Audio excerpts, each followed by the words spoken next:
So let's dive in. First of all, let's talk about how much you make. On your worksheet number 2 that you have there, I want you to fill out your expected monthly income.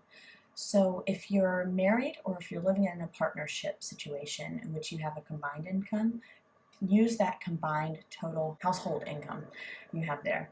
My recommendation is to also enter what you would make on a really rough month if it tends to fluctuate a little bit. Write down that lowest number, but the lowest it typically gets. So for example, if I make anywhere between $1,500 and $2,000 a month, I'm going to go ahead and put the $1,500 down, and I'm going to base my budget and all my math on that number. So what that does for you is it gives you a little bit of a cushion. So if you end up making more, hooray! Now let's find out how much you cost. Do you even know how much you cost? I'll be honest, I really didn't have a strong grasp on how much I cost until I started budgeting.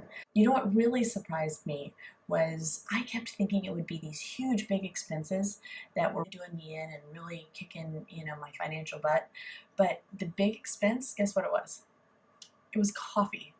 I'd have a cappuccino here, a mocha there, $2 here, $3 there, and at the end of the month I was spending $250 on coffee. It was my Starbucks intake that was kicking my behind. So I'm not kidding. It was a big ouch. So whether it's coffee for you or eating out on the way home, that was another kicker for me, or even just going out for drinks a couple times a week.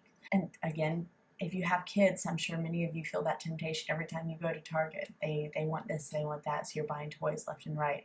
There's so many easy ways to lose a dollar here and a dollar there, and those are usually the ways that we end up losing funds that we're not paying attention to. We're trying to cut big expenses, but it's the little guys that get us.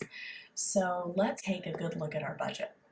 To find out a little more about your spending habits, I recommend doing 2 things. First thing, quit using cash for 1 month. I'm totally serious. Use one card to pay for everything. Everything.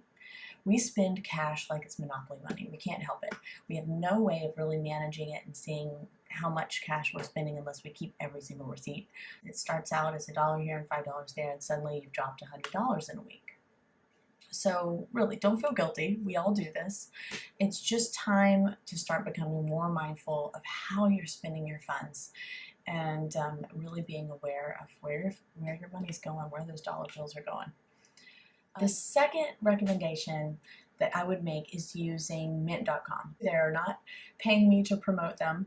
It's just been an awesome tool for me since I don't like collecting receipts. So I figured I wouldn't keep it a secret from you.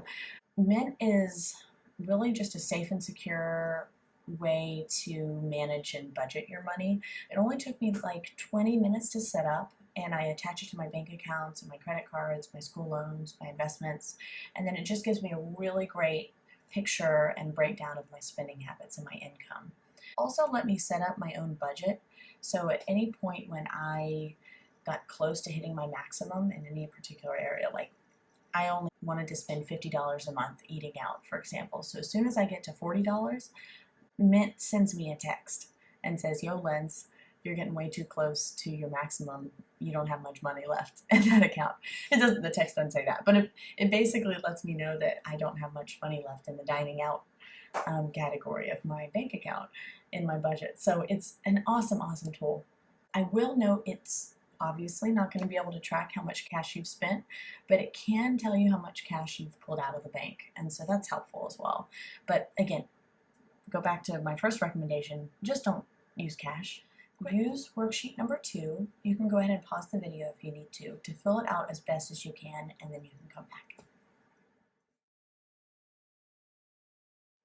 Okay, did you finish? Now take that number you wrote down for your income, and let's find out if you are over or under your budget these days. How much are you costing yourself total?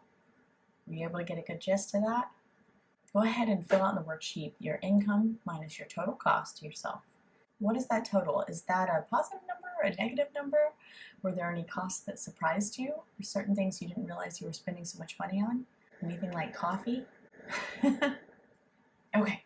When you're ready, we can go ahead and jump into Module 3, where we're going to break things down a little bit further and actually create a blueprint for your financial future.